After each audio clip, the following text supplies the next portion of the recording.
Alright, so guys, in this video, I'm going to be considering the hypothetical on September 11th. What if it rained within New York City? How would that affect things? Would the planes potentially miss the towers outright? I'm going to give my thoughts, and there are a few different things we have to take into consideration when it comes to a hypothetical scenario like this. The first one with the planes taking off, in Boston, there is the possibility that everything could be perfectly fine in that area and within that airport, and with the planes going cross country, they would still possibly be able to take off even if there was a big time rainstorm in the New York City area where maybe there's some haze, maybe there's some clouds. Theoretically, the planes could fly north of New York and completely miss that rainstorm. And I do think the narrative would kind of be like, let's say the plane gets ruined by the visibility. As they're turning the planes, they fly directly into fog and maybe they crash somewhere. I do think it would kind of be like, well, God is looking over New York City or something. That would be kind of be the narrative surrounding it if there was significant rain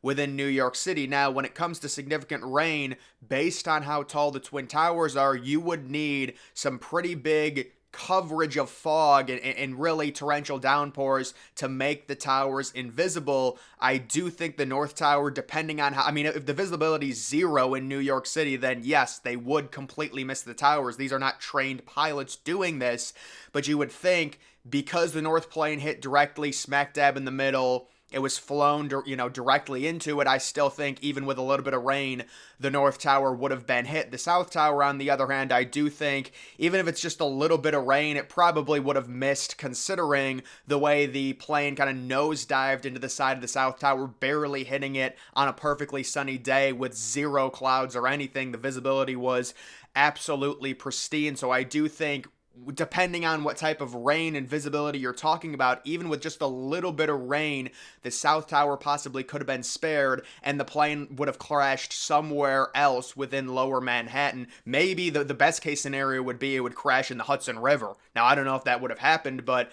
that would have been the best case scenario in terms of that if there was significant rain and the South Tower was missed. And the other thing I wanted to discuss in talking about potential rain in New York City on September 11th, we know it rained on the 10th, and there was a massive hurricane coming up the coast because it's hurricane season early September. The hurricane ended up staying out in the ocean. The question is, let's say it rains, the North Tower still gets hit. How does the rain affect the fires within the North Tower? And I would say it has virtually no effect, even if there was torrential downpour, let's say right after the tower got hit or even just throughout. Because the fire is internal, the rain is not gonna affect the fire really at all. The rain is coming down vertically on the exterior of the building. It's not like there's a massive hole in the middle of the building to where rain pours directly into it.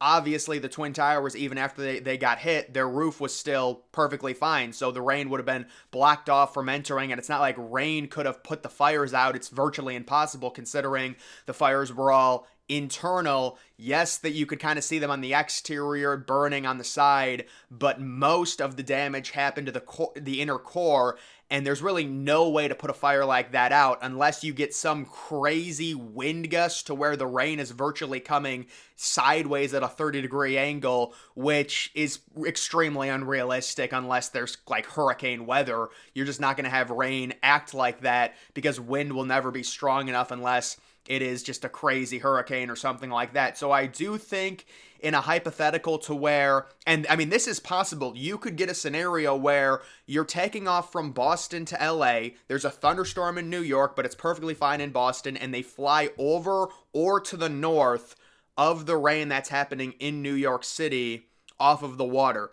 That is a realistic scenario. So if something like that happened, it would be very interesting considering they probably would still go through with their plan, but they're running directly into rain. And I do think it would have had a significant impact on this situation considering what we had to where it was perfect weather with no clouds and one of the towers was nearly missed. it got hit on the side, even with the perfect weather, and they had to nosedive into the building. So it is an interesting hypothetical to think about when it comes to a potential rain scenario on September 11th. Again, it did rain the day before September 11th on the 10th, but the rain cleared up very quickly. And by the time it was morning, it was perfectly sunny. There was not a cloud in the sky. There was a 0% chance of rain. Or you know what? Maybe there was some early overcast cloud coverage.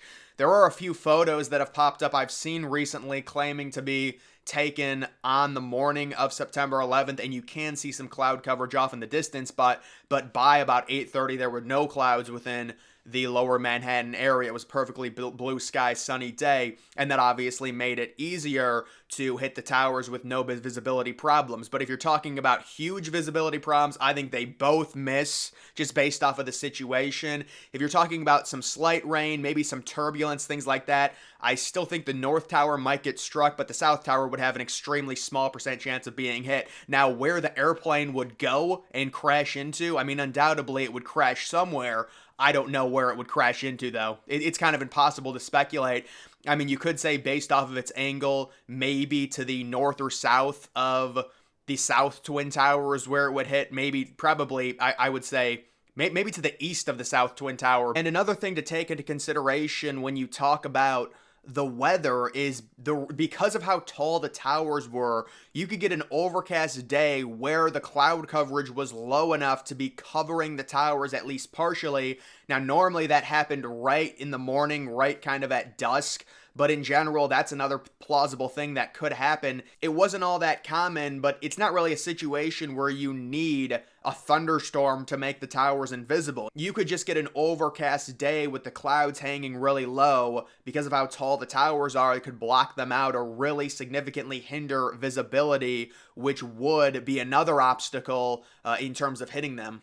Another thing that really would have screwed them when trying to hit the towers would have been the fact that when you get a big thunderstorm, if you're a pilot, normally you'll just fly over it. That's a common thing that they do where they'll fly over the clouds. That's just not an option. If you're trying to hit two buildings, you have to be extremely low to do something like that. So there would have been many different issues when it comes to potential weather in New York City if something like that arose to where it was very cloudy, overcast in the morning, or maybe you had fog, maybe you had some type of rain that could have affected it, because you're also dealing with turbulence as well when it comes to any type of rain in an airplane.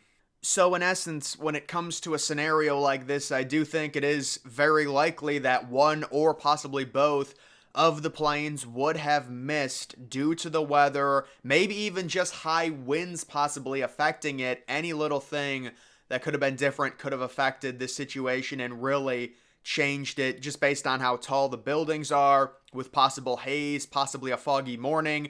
I mean, even if you get a drizzle, as long as it's overcast, you could have had cloud coverage around the towers considering the timing of when the planes hit relatively early in the morning. Not super early, but it would still be at a time to where, you know, it's at least semi-realistic. You're talking about early morning haze, early morning fog, to where if it was foggy, I mean, it could be perfectly sunny in Boston or at the other airports, and you're talking about cross country. Obviously, it would be different if they're flying from Boston to New York and there's a thunderstorm in New York, the flight would be delayed. But if you're flying from Boston to LA and they're turning the plane around and going to New York, obviously they're not, the original flight is not looking at weather in New York City to determine if the flight will happen or not. It's just, you know, can we get around? Maybe there's bad weather within New York City and maybe even to the north. You could still get around that by flying over it or by flying to the north, considering where Boston is located in comparison to New York City. So it would have completely changed the entire scenario. But either way, guys, that is going to do it for this video. Make sure you're following me on X. Link to that's always in the description.